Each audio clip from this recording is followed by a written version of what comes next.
మనతో పాటు auto union రాష్ట్ర అధ్యక్షుడు మరన్న ఉన్నారు. ఆయన అడిగి తెలుసుకునే ప్రయత్నం మనం చేద్దాం. అన్న నమస్కారం.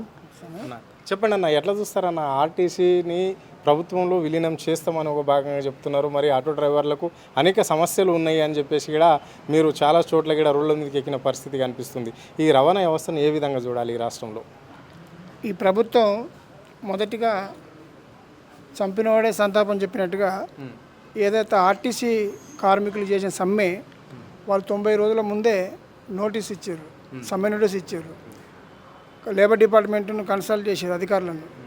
ఇవన్నీ చేసి ప్రభుత్వం దృష్టికి రవాణా శాఖ మంత్రికి చెప్పినప్పటికి కూడా వాళ్ళ బిజీలా ప్రజా సమస్యలు కార్మికుల సమస్యలు పట్టించుకోకుండా ఇలా తన ఆత్మహత్య చేసిన తర్వాత రాత్రి క్యాబినెట్ కూర్చొని మరి ఇలా ఆర్టీసీ కార్మికులకు మేము అండగా ఉన్నామని చెప్పి అనేక స్టేట్మెంట్లు ఇలా చూస్తున్నాం.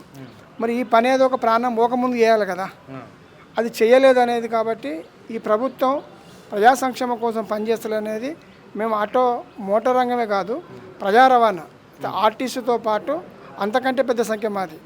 ఆర్టీసీ డ్రైవర్లు అంతా 37,000 పైచిలకు ఈ రాష్ట్ర వ్యాప్తంగా ఉన్నారు. కానీ ఆటో డ్రైవర్లు 7 లక్షల పైచిలకు ఉన్నారు. అంటే ప్రజలకు దగ్గరగా ఉండి స్వయం ఉపాధిలో భాగంగా ప్రజలకు ఎక్కువ సర్వీస్ చేస్తుంది ఆటో రంగం. మరి మాకు కూడా ఏదైతే రేవంత్ రెడ్డి గారు అధికారంలోకి వచ్చే ముందు పిసిసి ప్రెసిడెంట్గా మేము సంక్షేమ బోర్డు ఏర్పాటు చేస్తాం, మీకు 12,000 రూపాయలు సంవత్సరానికి ఇస్తాం, అదేవిధంగా మీటర్ రేట్లు పెంచుతాం, మీకున్న సమస్యలన్నీ గతంలో ఏదైతే పరిష్కారం కాలేదో అవన్నీ మా ప్రభుత్వం ద్వారా చేస్తామని చెప్పి హామీ ఇచ్చి అధికారంలోకి వస్తే ఆటో డ్రైవర్లు ఇప్పటికే 200 పైచీలకు చచ్చిపోయారు. కానీ ఇప్పటిదాకా ముఖ్యమంత్రి ఏనాడు కూడా పిలిచి మాట్లాడేదాకా లేదు. కాబట్టి ఇది నిర్లక్ష్య ప్రభుత్వం అని మేము భావిస్తున్నాం, కార్మికుల వ్యతిరేకం అని. ఇవాళ నేను ఒక ఎమ్మెల్యే గారు మాట్లాడారు, ముఖ్యమంత్రి గారు వేముల వీరేశం ఎమ్మెల్యే గారు ఇలా స్టేట్మెంట్ చూసిన, మా ముఖ్యమంత్రి కార్మికుల పక్షపాతి అంటే డ్రైవర్లను చంపినోడు కార్మికుల పక్షపాతి అవుతాడా? ఇంకో ఎమ్మెల్యే మా ముఖ్యమంత్రి కార్మికుల శ్రేయస్ కోసం పనిచేస్తుండు, వాళ్ళ సమస్యలు పరిష్కరిస్తున్నాం అని చెప్పిండు. ఏవో చచ్చిపోయినాకనా? ఇది కరెక్ట్ కాదు. మీరు జనాలను చంపడానికి అధికారంలోకి వచ్చిర్రా, మీ సీటు కోసం ఇతరులను బలిదానం తీసుకుంటారా అని చెప్పి మేము ఆటో కార్మికుల పక్షాన ఈ ముఖ్యమంత్రిని ప్రభుత్వం రవాణా శాఖ మంత్రి ఎక్కడ పోయిండు? వాళ్ళు నోటీస్ ఇచ్చారుగా, వాళ్ళు లేబర్ డిపార్ట్మెంట్కు కన్సల్గా లెటర్ ఇచ్చారు, మేము సమ్మెకి పోతున్నాం అని చెప్పారు. అక్కడ ట్రాన్స్పోర్ట్ రవాణా శాఖకి ఇచ్చారు, ప్రిన్సిపాల్ సెక్రటరీకి ఇచ్చారు, ఆర్టీసీ వాళ్ళు అందరికీ ఇచ్చారు డిపార్ట్మెంట్కు. మరి ఏం చేశారు వీళ్ళు? సమ్మెకి వెళ్ళేదాకా, సమ్మెకి వెళ్ళి ఒక ప్రాణం పోయిన తర్వాత చనిపోయిన తర్వాత ఆ కుటుంబానికి ఆదుకుంటాం, చనిపోయినాక నువ్వేం ఆడుకునేది? ఆ మనిషి తిరిగి వస్తాడా? అంటే తెలంగాణ వచ్చింది ఎంత సంక్షేమంగా పనిచేసిందో మరి మీకు తెలియదా? ఆ రోజు వీళ్ళకి ఏం సమస్యలు ఉన్నాయని తెలుసు కదా. ఇలా నిజానికి ఆర్టీసీకి ఇలా అన్ని చోట్ల వాళ్ళకు ఆ ల్యాండ్స్ ఉన్నాయి, రవాణా రాష్ట్ర వ్యాప్తంగా వాళ్ళకు అన్ని జిల్లాలలో మెయిన్ రోడ్లో వాళ్ళ స్థలాలు ఉన్నాయి. ఆ స్థలాలని వీళ్ళు కబ్జా చేసే పరిస్థితి ఉన్నది. ఆ స్థలాలలో వీళ్ళు పార్టీ ఆఫీసులు కడుతున్నారు. మరి ఇలా ఆర్టీసీకి డిపోల పేరుతో కానీ మెకానిక్ షెడ్లతో పేరుతో కానీ వాళ్ళకు గెస్ట్ రూములు మీకు చాలామంది తెలియదు. ఆర్టీసీ డిపార్ట్మెంట్కి చాలా భూములు ఉన్నాయి హైవే రోడ్లలో, చాలా ఏరియాలలో వాళ్ళ డిపోల పేరుతోటి జాగాలు ఉన్నాయి. ఇవన్నీ 1,000 కోట్లు చాలా ఖరీదైన భూములు. ఇలా ఆర్టీసీ పక్కనే ఉన్నటువంటి భూములను ఎవరి? వాళ్ళే కదా. వాళ్ళు ఏమడిగారు? ఏదైతే ప్రభుత్వం ద్వారా కొనమంటారు, ఎలక్ట్రిక్ బస్సులు ఏతున్నాయో ఇలా కరెంట్ బస్సులో మనం పిలుచుకుంటున్నామో అవి ప్రభుత్వమే కొని మా సంస్థకి ఇవ్వండి. మేము అనేక మంది ఇప్పుడు వయసు వాళ్ళ రీత్యా వాళ్ళకు 35 ఏళ్ళు 40 ఏళ్ళు 45 ఏళ్ళు ఉన్నవాళ్ళు ముఖాల నొప్పులు, నడుము నొప్పులు, కిడ్నీల ప్రాబ్లమ్స్ ఇవన్నీ ఉన్నాయి వాళ్ళకు.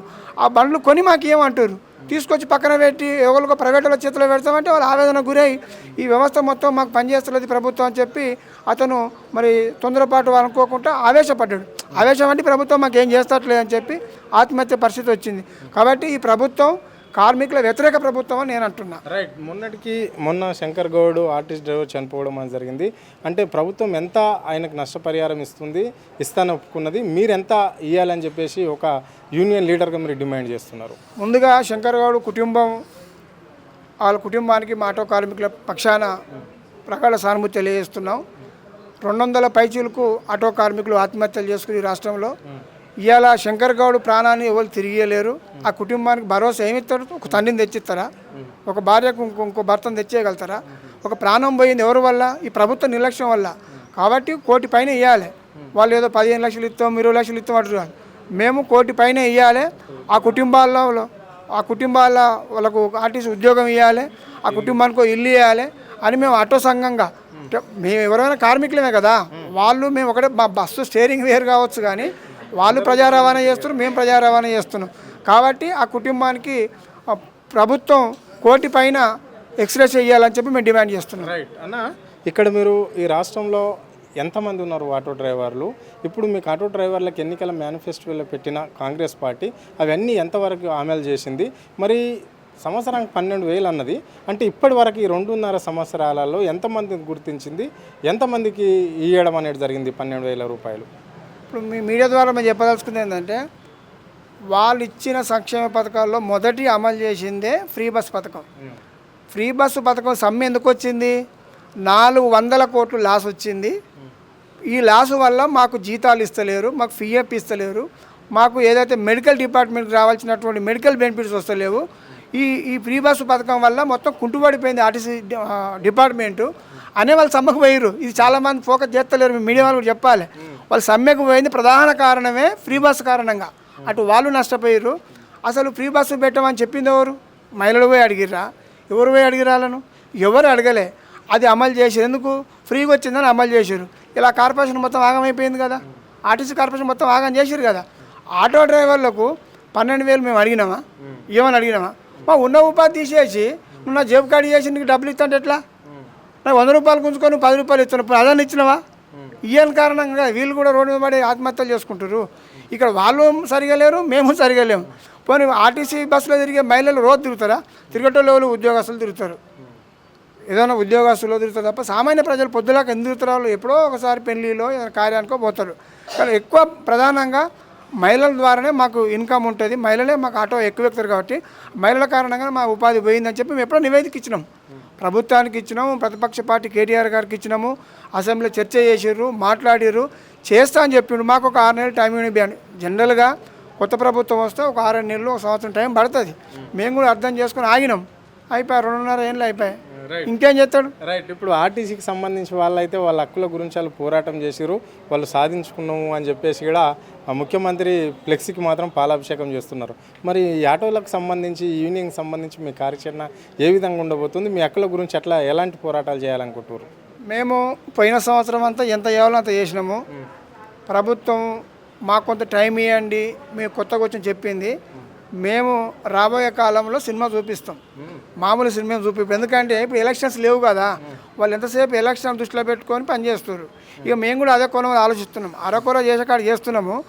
మా సినిమా ఏందో ఎలక్షన్లకు సంవత్సరం ముందు మొత్తం చూపిస్తాం. రాష్ట్ర వ్యాప్తంగా ముఖ్యమంత్రులు ముట్టిస్తామా, అసెంబ్లీ ముట్టడిస్తామా, రాష్ట్ర వ్యాప్తంగా ఎక్కడెక్కడ ఏం చేయాలో అవన్నీ ప్రణాళిక రెడీ పెట్టుకున్నాం. లక్షలాది మంది రోడ్లెక్కి పెద్ద ఉద్యమం చేయడానికి సిద్ధంగా ఉన్నాం మేము. Okay, right. ఇది పరిస్థితి.